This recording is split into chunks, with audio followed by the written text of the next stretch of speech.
Assalamualaikum warahmatullahi wabarakatuh. Salam sejahtera bagi kita semua. Perkenalkan, saya Ahmad Kodim Syafatullah, dosen program studi Teknik Kimia Mineral Politeknik Atin Makassar.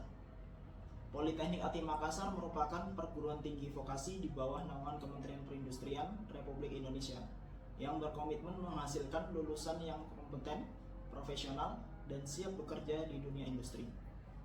Pada kesempatan kali ini, saya memperkenalkan salah satu mata kuliah yang saya ampu, yaitu Satuan Operasi 2. Saya akan menjelaskan 3 komponen utama proses pembelajaran, yaitu delivery, interaction, dan assessment pada mata kuliah Satuan Operasi 2.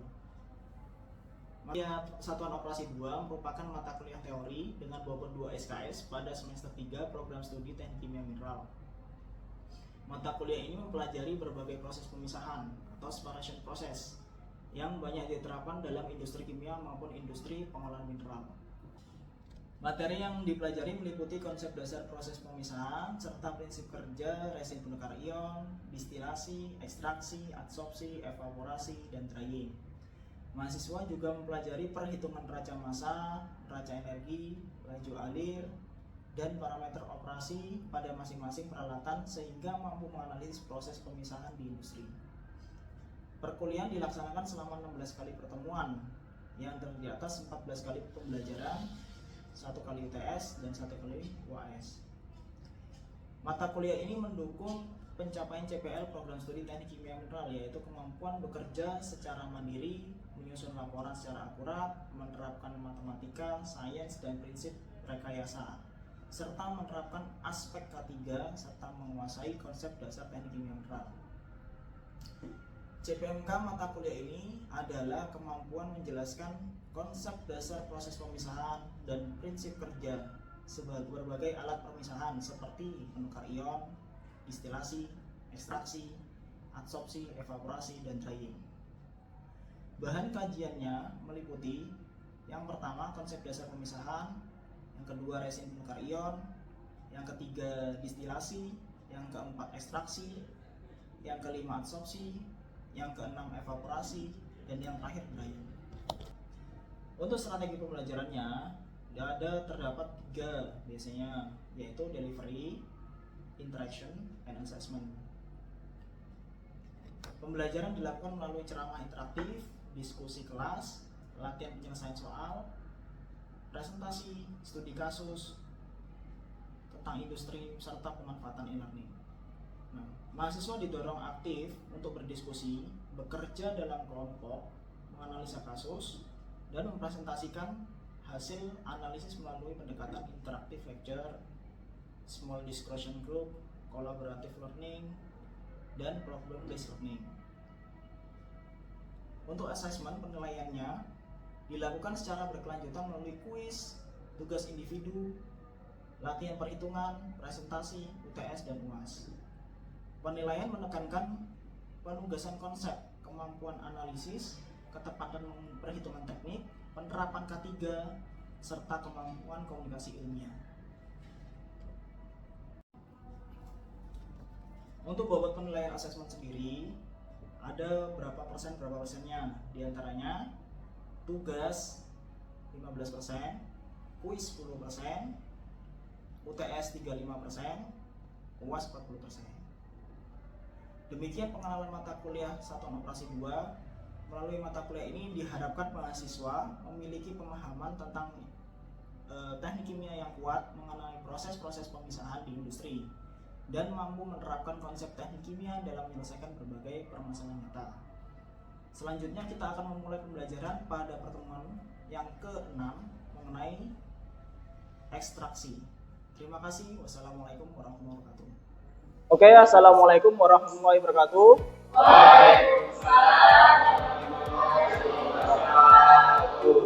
Selamat siang.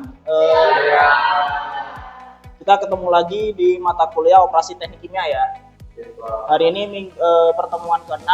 Pertemuan sebelumnya kita materi apa? Ya, ada yang masih ingat distilasi itu apa? Ada yang mau volunteer? Angkat tangan? Ya, boleh, sil. Distilasi itu metode penyimpanan campuran berdasarkan Oke, ada contoh kasusnya kayak gimana? Jadi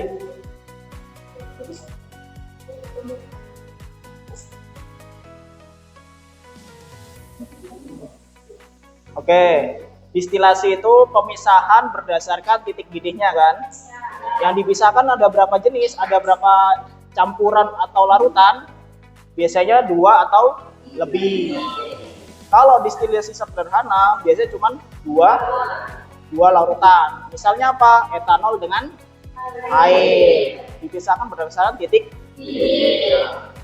tinggal dipanaskan, yang mendidih alkohol, etanol, yang di bawah betul, sip. Nah, itu yang lalu kan. Nah, sekarang kita ke pemisahan yang lain. Salah satu teknik pemisahan yang lain itu apa? Ekstraksi. Kita langsung ke kasusnya. Di sini kasusnya ekstraksi zat warna biru dari tarum dengan bantuan ultrasonik. Ada yang tahu? Tarum itu apa? Ultrasonik apa? Nggak tahu. Nah, tarum itu salah satu bahan yang dipakai atau dimanfaatkan untuk diambil warnanya, ya. Zat warna alami. Contohnya apa? Digunakan untuk apa? Untuk warna apa? Pakaian. Warna birunya seperti apa? Warna biru jin. Jadi tahu jin itu? Biru-biru jin tahu kan? Biru jin. Jin celana jin kalian itu loh. Jeans, celana jeans. Biru kan biru jin, bukan. Celana jeans kalian birunya itu bisa diambil dari pewarna alam. Selain sintetik ada pewarna alam. Salah satu tekniknya dengan cara ekstraksi. Nah, berarti ekstraksi itu apa? Apa? Pemisahan berdasarkan kelak. Kalau yang distilasi tadi apa? Berarti tahu bedanya? Tahu. Kalau distilasi dia berdasarkan titik didih. Kalau ini berdasarkan kelak. Bedanya yang kedua apa? Biasanya ini cair-cair, ini padat. Umumnya padat cair, bisa cair-cair juga. Ya, paham ya? Nah, di sini case-nya ekstraksi zat warna biru dari tarum dengan bantuan ultrasonik. Next ya.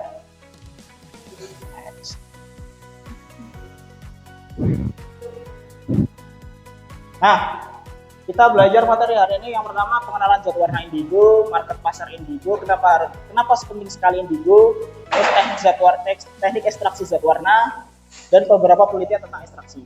Ya, outcome dari pertemuan ini mahasiswa diharapkan bisa mengerti tentang ekstraksi zat warna dan potensial pasarnya.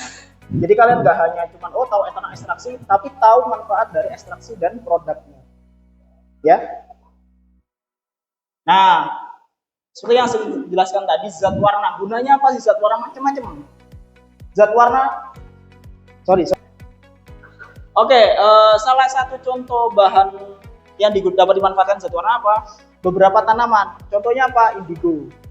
Indigo namanya Indigo Vera tinctoria, atau nama bekennya di pasar itu tarum. Tarum, TARUM. Warna biru.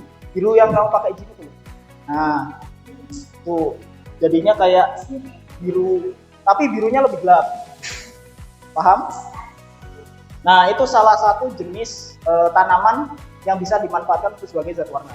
Ada banyak sekali ya. Biasanya satu tanaman untuk satu zat warna. Gak bisa satu tanaman untuk 2 zat warna, gak bisa. Oke?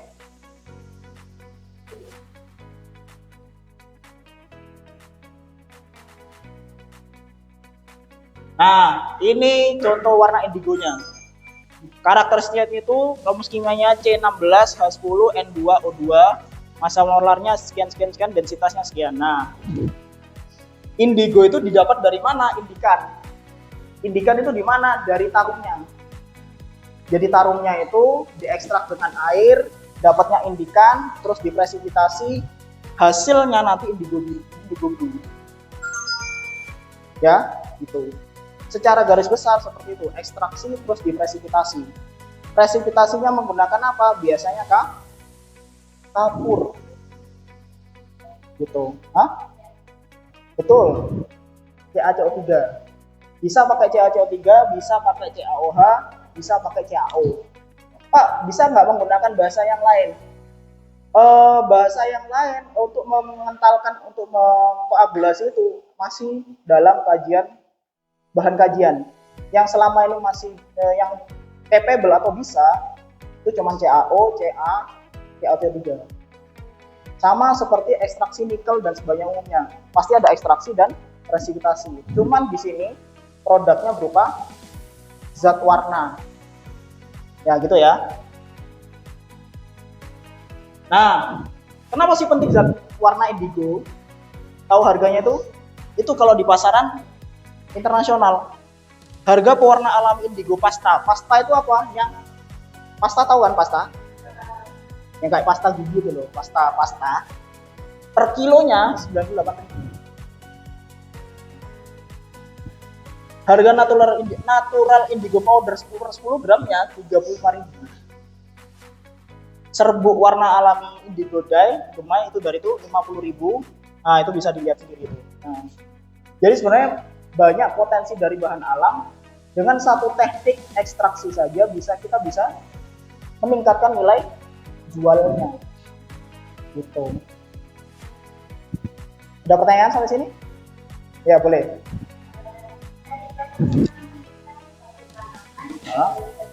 Ya.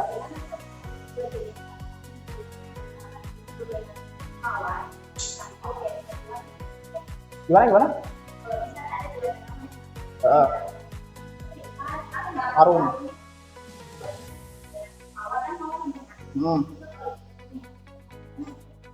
Bisa. Karena warna itu campur. Kan warna itu RGB, red, green, blue kan. Ada warna dasar, ada warna turunan. Misal semua warna dicampur, jadinya apa? Putih. Ya kan? Kalau semua warna dicampur itu, semua warna digabungkan, jadinya nanti putih. Kalau diuraikan kan pelangi itu tergabung dari beberapa lapisan warna. Kalau digabung semua itu putih. Nah, biru sama merah digabung jadi apa? Ungu. Bisa. Ungu dicampur jangan kuning, ada lagi warnanya. Cuman warna yang dihasilkan dari tiap tanaman itu cuma satu. Bisanya cuma satu. Contoh lain selain tarum apa? Yang warna biru. Saya rasa kalau warna biru tarum. Kalau warna merah bisa mawar, bisa kayu secang. Terus apa lagi? Kalau oranye, tahu henna kalian itu? Pitek itu kan oranye kan? Nah, apa? Daun pacar kuku. Ya kan? Ada lagi?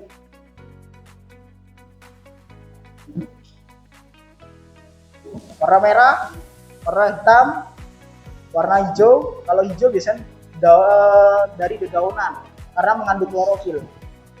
Gitu ya.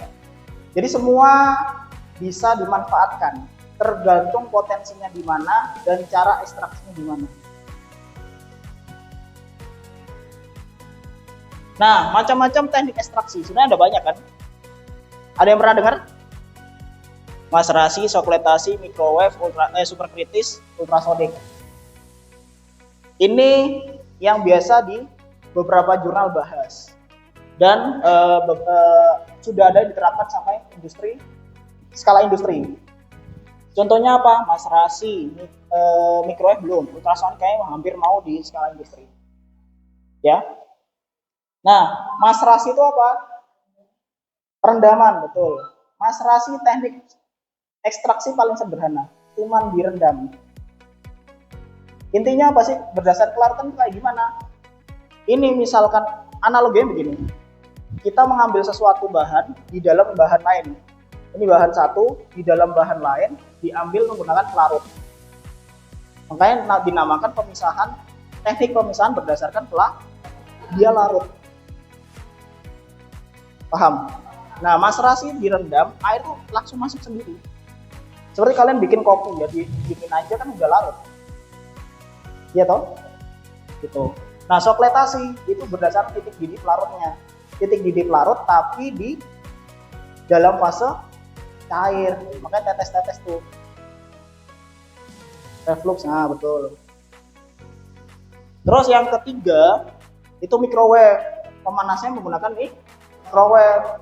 Apa bedanya sama suplesi? Sama-sama panas kan? Bedanya di teknik pemanasan, dia dibantu pemanasannya. Kalau yang awal cuma konvensional, yang microwave dia pakai gelombang mikro. Lebih efisien yang mana? Untuk skala lab lebih efisien mikro, tapi untuk kajian industri masih belum. Nah, ultrasonik dia pakai gelombang. Bukan teknik pemanasan yang diubah, tapi struktur dari bahannya itu yang diubah. Ngerti kan? Contohnya gini, kita mengambil barang dalam berangkas kan. Gimana caranya ngambil barang dalam berangkasnya kita rusak? Iya kan? Ultrason itu merusak berangkasnya, baru bisa kita ambil. Paham? Nah, kalau super kritis, salah satu teknik ekstraksi yang dia paling advance, paling high level, ya. Apa yang dimodif? Yang dimodif itu pelarutnya. Jadi dia pelarutnya ditingkatkan tekanannya, ditingkatkan suhunya, mencapai di atas titik kritis, minimal titik kritis. Kalau dia udah mencapai titik kritis, sifatnya berbeda. Dia gampang masuk dan dia gampang membawa zat terlarutnya dan keluar. Masuk dan keluar aja nggak bisa bawa, ya sama aja. Paham? Gitu. Nah, itu yang paling tinggi levelnya untuk teknik ekstraksi, super kritis.